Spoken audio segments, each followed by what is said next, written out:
Each week we put our faith into action here at All Saints Church, and this week we are asking, this is a truly important thing, you heard me talk about it at the 9 o'clock service if you were there. President Obama signed into law something called the Deferred Action for Childhood Arrivals, the DACA program, to provide protection from deportation to young people who are often known as dreamers. And these are people who have been allowed to stay in this country and have jobs and pursue their education, and DACA has been a huge gift to give them some stability. And to sign up for that, they had to give the government all sorts of personal information about who they are and where they live and fingerprints, and now the government has all that information, and the president-elect is saying he's going to throw out that program, reverse it, on his first day at office, and it puts all these people, nearly 1 million, at risk. Now, President Obama can't do anything once he leaves office, but he can do something now, and he can use his executive power of pardon. And so at the action table this morning we are asking him to do is to pardon all these dreamers so that they can stay in this country and continue the work that they have been doing, and so they don't have to live in fear anymore. And so please, before you leave today, please go out to the action table and sign that. And if you're watching us on a live stream, all you got to do is Google the White House phone number and call the White House and demand that President Obama use his executive power of pardon to pardon these young people. Please, please, please. And while you're online, you can click a button on your website that says donate, and you can make a gift to All Saints Church so that the work of this church can continue both in this space and out in the world. And I would say that to all of you who are here right now also. Please, if you haven't made your pledge for 2017 or finished fulfilling your pledge for 2016, please, please do that so that we can continue to gather in Christ's name and do amazing ministry in the world. This is really a wonderful honor for me. I was given Amy Brenneman's full bio, and I would do nothing but read that entire bio if I sat and read the whole thing. We'd never get to hear from Amy. She is an accomplished actor, and you're probably familiar with her television work on Judging Amy and NYPD Blue and other shows, as well as many other feature films. She's a founding member of the Cornerstone Theater Company, which specializes in site-specific original theater pieces centered on themes of social justice. What you might not know is that Amy has a BA in comparative religion from Harvard and studied for a year in Nepal, where she focused on sacred Buddhist dance and indigenous ritual. She is married to film director Brad Silberling and has 2 children, Charlotte and Bodhi. I saw Charlotte over there. Okay, I'm done embarrassing you, it's okay. Like all of us at All Saints, she puts her faith into action, and for Amy that has meant work with the Chime Institute, the Feminist Majority, the Brady Center for Handgun Control, and NARAL Pro-Choice America. And Amy, we invited you here to talk about the fight for reproductive justice, but as you considered this and as we talked, you decided that you didn't want to so much as give us a policy update, but really speak from your heart about your experience of being in this fight and to share something you wrote as a way of starting us off. So first, can we welcome Amy?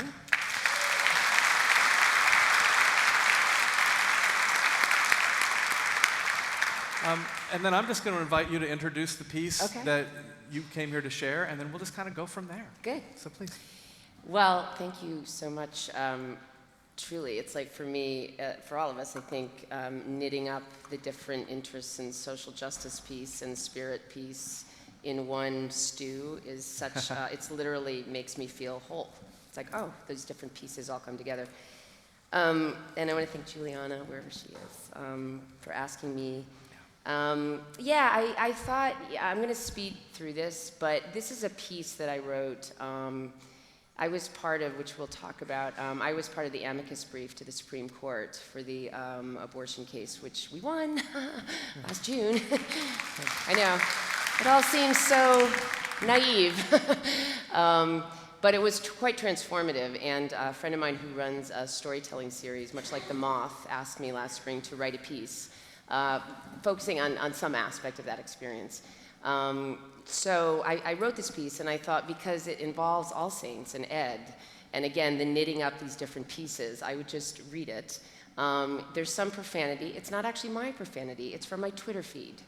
But I did want to, just say that out there.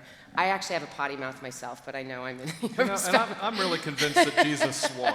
Yeah, Jesus swore a lot. Yeah. God damn it. Okay. And I'm going to stand because it's a little, I'm not going to perform it too much, but this is, know that this was a storytelling, performance-y kind of thing. And it's called #Shameless. I am by nature a people pleaser. I don't like it when you don't like me. It's not uncommon for a youngest kid who grew up in an alcoholic home. I'm one of those people who push past the 99 fawners and spend all evening in the corner with the one who has some issues with me. Over time, I tried to develop a thicker skin and let the opinions of others slide off me. It got a little better, a little. So who would have thought that an abortion I had 30 years ago would be the key to my liberation? Because I'm a recognizable name in the entertainment industry, in 2006, I was asked by Ms. Magazine to sign a published petition with the banner, "We Had Abortions," at the top. This reprised a similar petition from 1972, pre-Roe versus Wade, when it was, illegal. I had had an abortion back in 1985 when I was 21 years old. The decision had been a clear one for my boyfriend and me, and during the procedure itself, I was respected and supported. Before 2006, I had never spoken publicly about it, not out of shame, but because it didn't seem necessary. But now, with reproductive justice under siege, my conscience pricked at me to become involved in a deeper way. It was important to me that all women be afforded the same dignity of choice that I had been. As in 1972, Gloria Steinem again signed the petition in 2006, along with about 400 other women, including me. The Associated Press picked up the story, and I gave a few interviews. They were respectful. I wasn't asked to give any specifics of my story, nor did I offer them. The point, I said to them, was there was a growing perception that abortion was illegal, and it wasn't. I got a little pushback in the media, nothing much, but then again, it was the pre-Twitter era. So even if there were folks railing against me, and I'm sure now there were, I had no way of knowing it. I remained under the delusion that I was still beloved by all. The people pleader's credo. So by the fall of 2015, the anti-choice activists had gained much ground, with trap laws, slashed funding for birth control, and Planned Parenthood under fire. The generalized silence around abortion, which is the choice of 1 in 3 American women, was not working. Women needed to start telling the specifics of their stories to ensure safe abortion access. Until then, the abortion stories that had been collectively accepted, if any, were on the more tragic side: a bad amnio, a result of rape, an underage mother. Baby steps toward telling the broader swath of stories, which for some of us included relief and deep gratitude. The Center for Reproductive Rights asked me to be part of their Draw the Line campaign, where real women tell their actual abortion stories. I was filmed telling the story of my abortion, along with many other women, recognizable and not.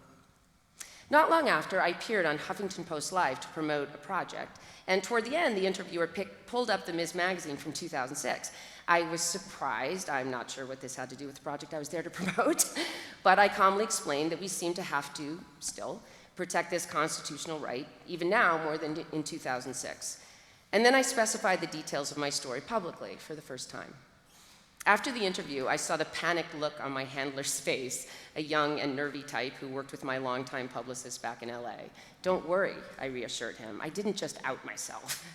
That happened a long time ago. I flew home to LA.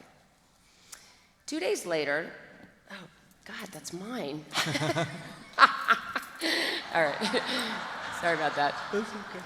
I was like, that is so rude. Okay. 2 days later, on Saturday, October 3rd, so this is a year ago, more than a year ago, I found myself alone with my 14-year-old and my 10-year-old doing the suburban weekend crawl. Baseball practice, birthday party, riding lesson. All 3 of us were a mess.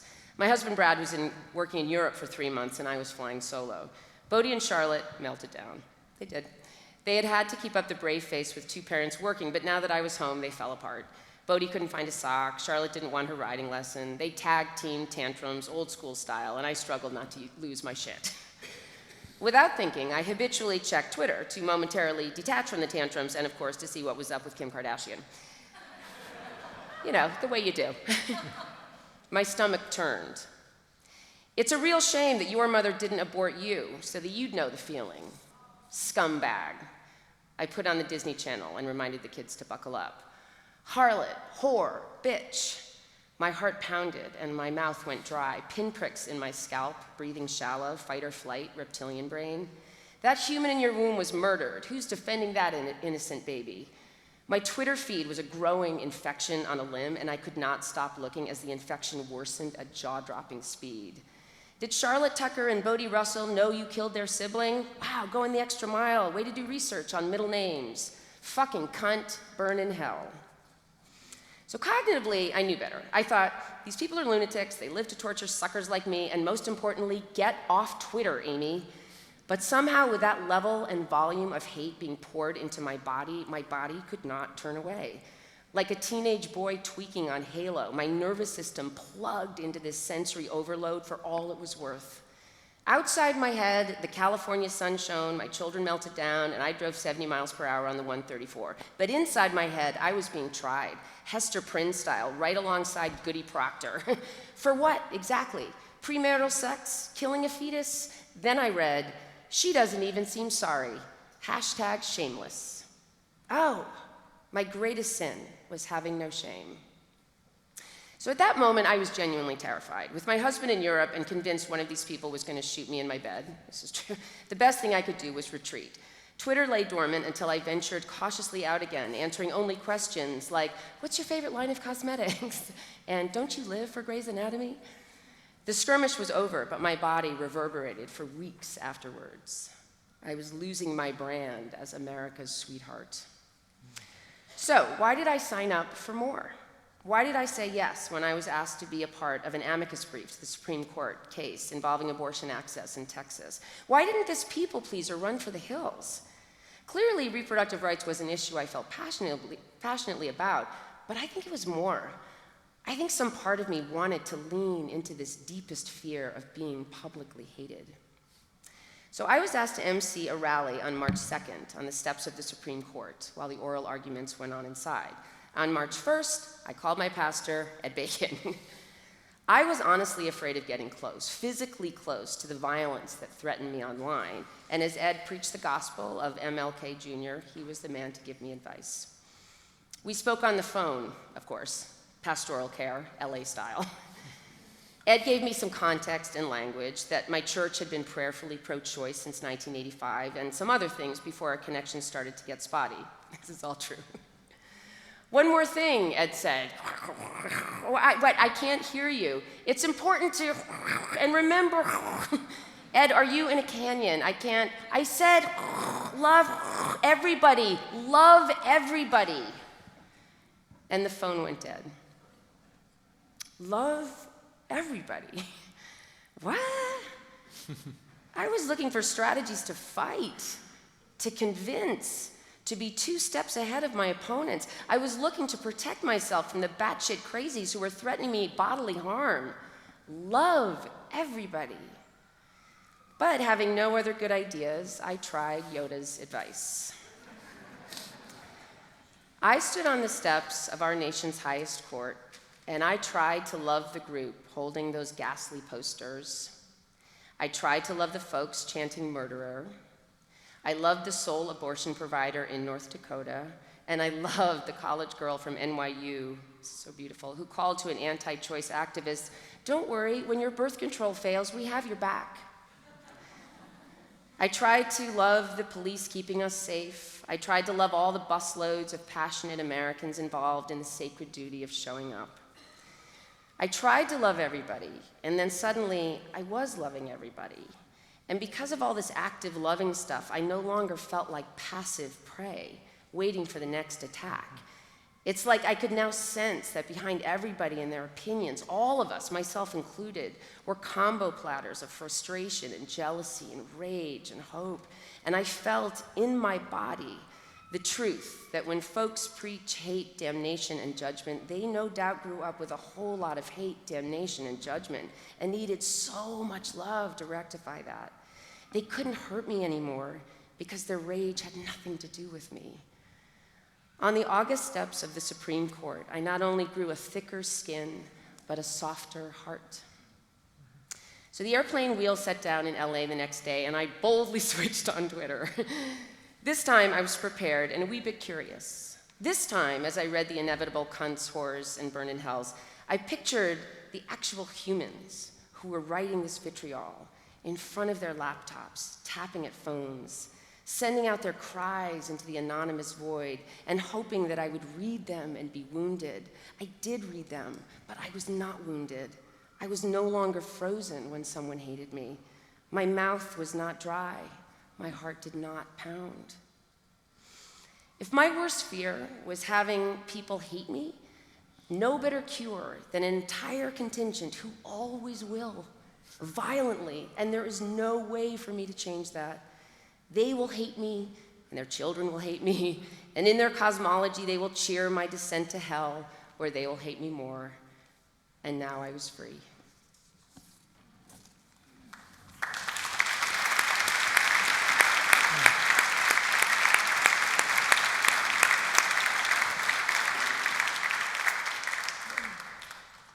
First of all, thank you. One of my favorite authors is Brene Brown. And while you were reading that, you allow yourself to be so vulnerable in sharing this story, and it's such a gift. And I remember something that Brene Brown wrote, and Brene Brown's got the best job title in the world. She's a shame researcher. But what she said about vulnerability is that vulnerability is something that we attribute to as weakness in ourselves and as strength in others.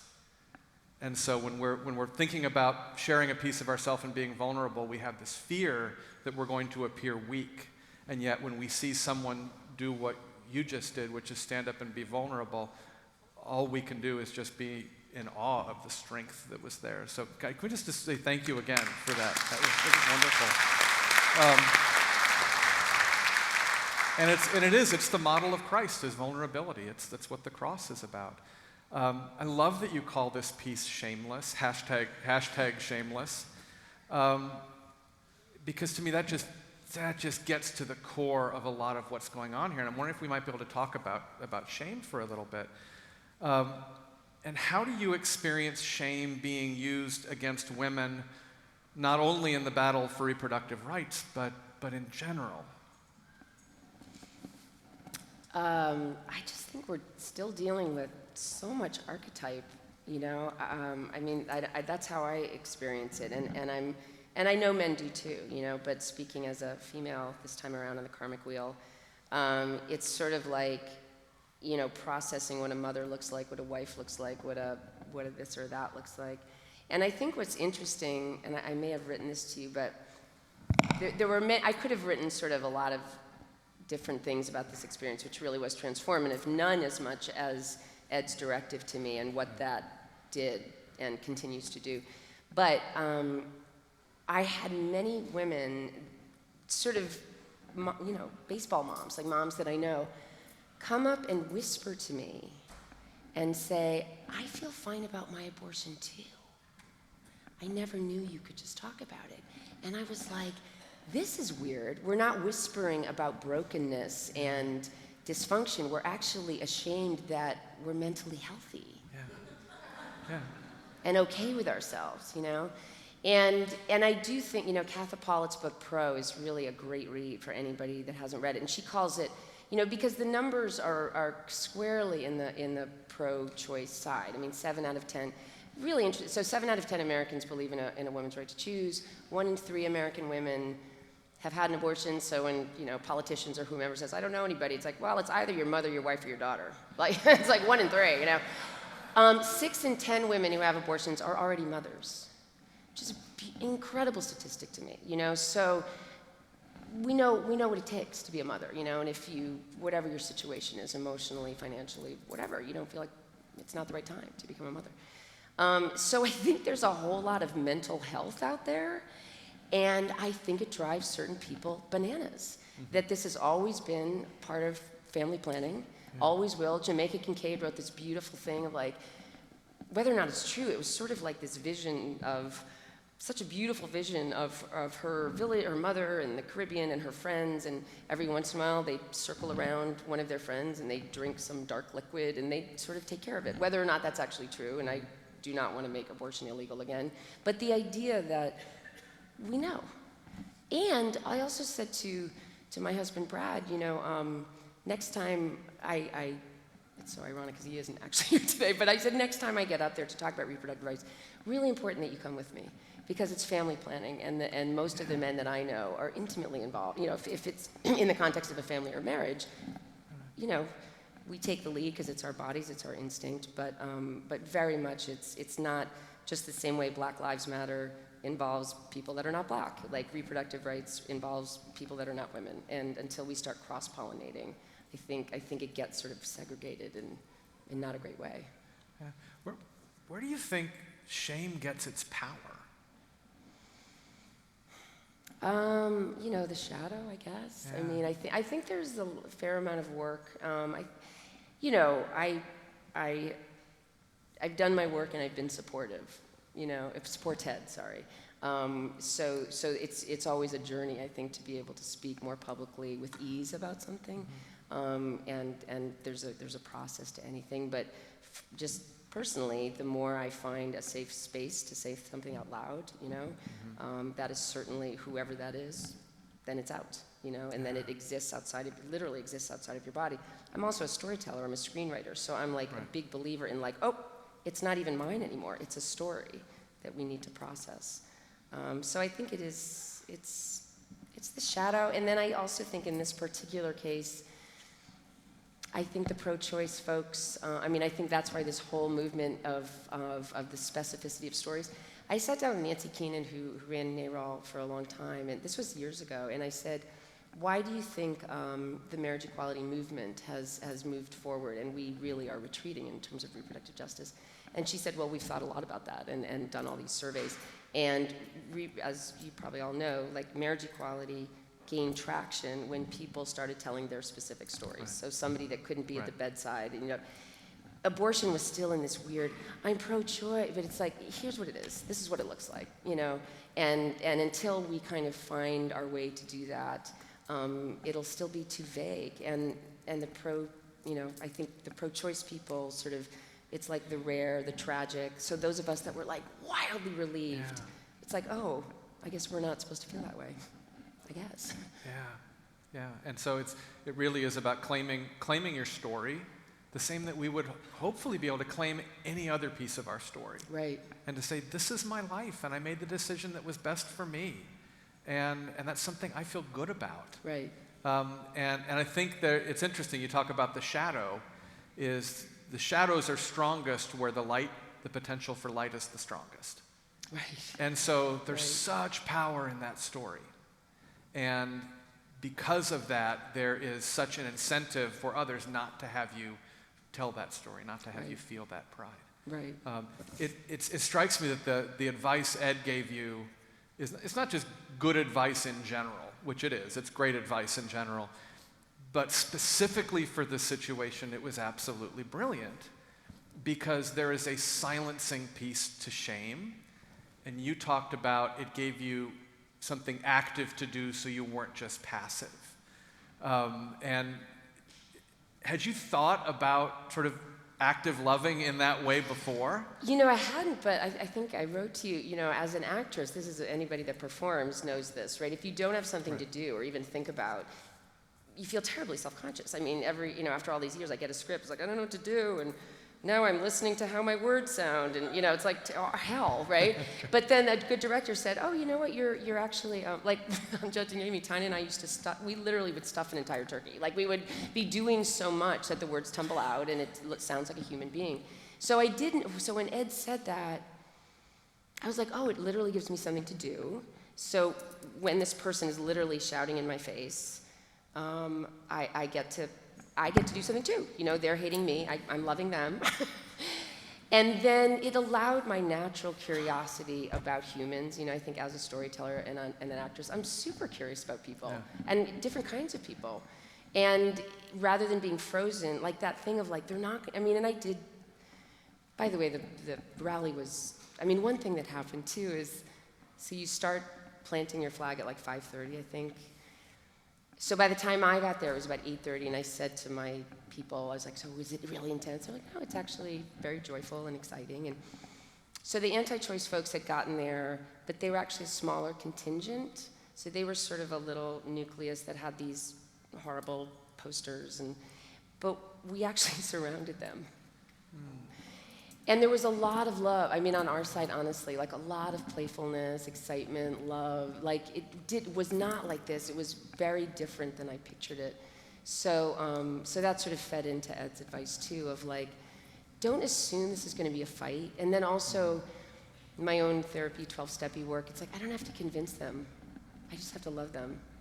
I don't have to convince them. I don't have to get into an argument with them. It's like, God bless. Like this is what I'm working on. And it feels like the way you're talking about that was an incredibly liberating experience for you. Yes. Of doing that. And the other thing that I wondered about when Ed said love everyone is everyone includes you. Right. And did that register with you? And that also seems to fly right in the face of the shame, because shame is convincing us that we're not lovable. Right. So did that enter into it at all for you? Not at that moment, because Okay. I feel like I'd already, I mean, yes, it was, what it did do is put me in the context of a larger story, do you know, and that an insight of like, oh, we're all on our stories and all part of this collective story. Myself, nobody's at the end of the story, nobody's outside of the story. You know, this is my contribution to the story. So it sort of placed me, you know, and I think also one reason it's been really powerful and joyous to, you know, it's funny too, because you look at a movement and who becomes a good spokesperson or not, or, you know, I have 2 kids. I made the right decision at 21. You know, if there's any piece of like, it damages you forever, you think about it forever, not true, you know? So I think that that's part of it too, and it's not like, oh, motherhood is peachy keen, but it's like, parenthood is such a big commitment. I was like, you were right, 21-year-old Amy. And that's not where parenthood begins, in my opinion. That is not where parenthood begins. It begins, I don't know. Has it begun yet? Oh, look, she's going to go be an acolyte. That's mine. I love in your piece how you had 2 different approaches to kind of the trolls and the hate. And the first one was, it almost felt like it was a black hole you were getting sucked into. Yeah. There's just a magnetic power to the hate and the negativity. And then you were able to also say that you needed to lean into being hated, and in a way that kind of sounded both scary and empowering. And it's kind of that sense of empowerment. And maybe it had to do with the fact that you felt armed with love. I mean, the reading from Romans today is put on the armor of light. Wow. And it really feels like you felt armed with love. And can you just sort of talk about the distinction between sort of what I think many of us have been tempted to do in the last couple weeks especially, which is to kind of get sucked into the social media black hole of hate, even when it's not aimed directly at us. Right. And then also the other piece of, no, I'm going to put on the armor of light, I'm not going to run from it, but I'm going to lean into it with love. Right. Well, and you know, when I wrote this, it was last spring, it was before the election, so I think that social media trolling has become a Baroque art form. I mean, it's mesmerizing when it's coming at you. You know, you can't even believe it. And this was just a smattering, you know.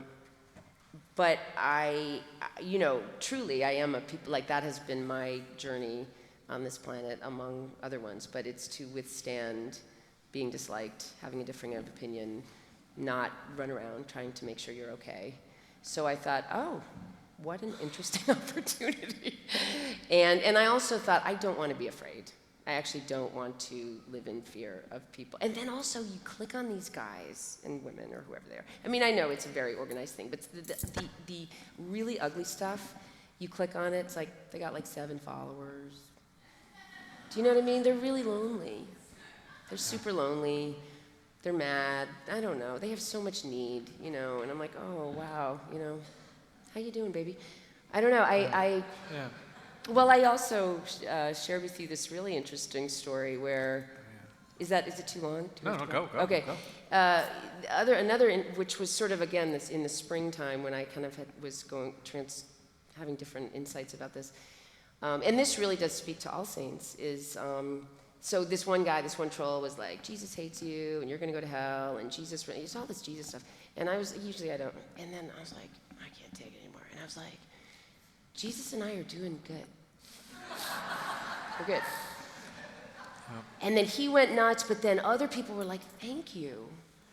And then I was like, my church is prayerfully pro-choice. Like the idea of like the Christians claiming all of it, was sort of like this revelation. I was like, and then I did say like, I was just like experimenting. I was like, and the guy's going crazy. It's like, it's not funny. You're going to burn in hell. I was like, okay, awesome. Like, it's okay. And then he was like tantruming like a kiddo. And then I said to my followers, like, this guy seems really upset. I think we should love him. I think we should love on him. And they're like, what? And they're like, we hope you're having a good day. You seem really upset.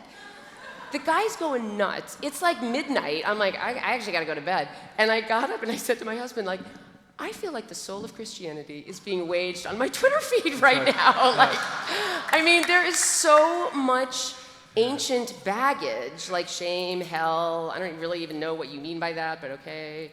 And then these people are like, we're standing with you, Amy. It's like, don't stand with me. Like, love this guy because he's crazy and needs, a big drink of water. So I don't know what his situation is. But everything it didn't get monolithic. It didn't get red-blue, anti-pro. Like, it got more individual. And that I can move with, and that I'm interested in. Yeah, that's such a great story of reclaiming ground. Because, and just thank you so much for doing that. And that's an example. And what was great is the responses you got back, which were the thank yous, which are, I think so many people are dying to say with pride that they're Christian or that they are part of a faith community. And yet the church has been such the instrument of shaming for so many people. And it's this ground that is just ripe for being reclaimed by us. And it really is as simple as meeting the anger and the hate with love. And you felt sort of, there was like, sort of like love went viral on your Twitter feed in a really extraordinary way. One more thing I wanted to ask you, which is so much of this, it feels like, is fighting the shame, is that power of claiming your story. And really the loving is part of claiming, yeah, this is the church story. Jesus and I are just fine. That's a piece of a story too. The church has been an instrument of shaming for a long, long time, particularly as pertains to women. We're going into a place where it is likely to assume that women's rights, not just reproductive rights, but lots of rights, are going to be under attack. How can we as a church stand up for this? How can we love actively? How can we give women and others a space to claim the stories? TBD, I guess, right? Yeah. I mean, I think some of it is, and all of us, I'm so grateful to have this room of people in this place because, every day I sort of experiment with a different way to think or a different, and I do think playfulness and confidence are now in my lexicon because it's like, it's almost like, fake it till you make it. It's like, you guys are so in the dark ages, it's not even worth, well, yes, you're gonna do your, but it's like, I'm not gonna argue what has been argued 200 years, I'm not, we're gonna take away the right to vote? Like, I guess they could, I don't know, but I also think that there's something in the playfulness and,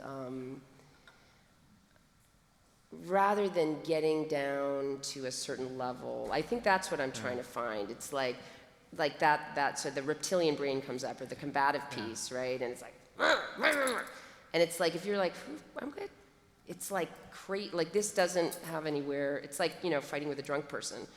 Very much fighting with a drunk person. I've been drawing a lot of those tools in my back pocket.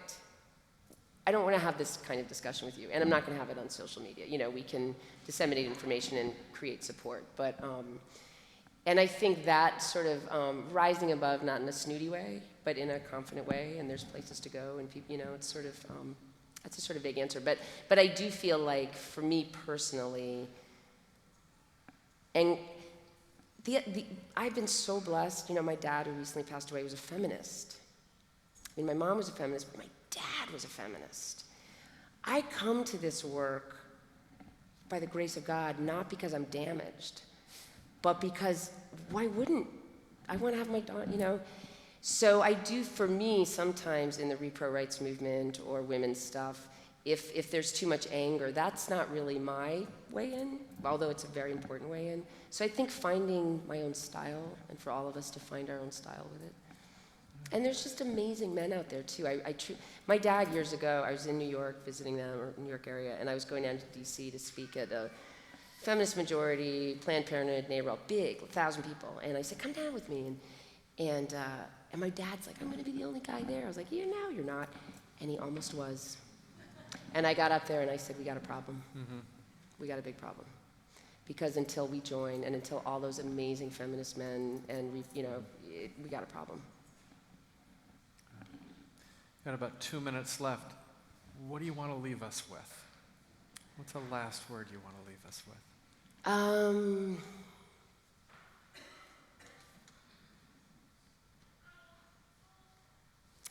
Well, I think that softening around, I think leading with love and the softening around, it's, because I do, and we talk about that a lot in this church, which is so great, like the neurobiology of confrontation and what that happens. That's natural. It's like, oh, there's my reptilian brain, Right. But really what I get more and more is that what we do collectively, I don't do it so well alone, but I do like a collective, is like, okay, that reptilian brain is going, but I don't have to make choices from that place, and to step away from the confrontation for me. It's like walk away.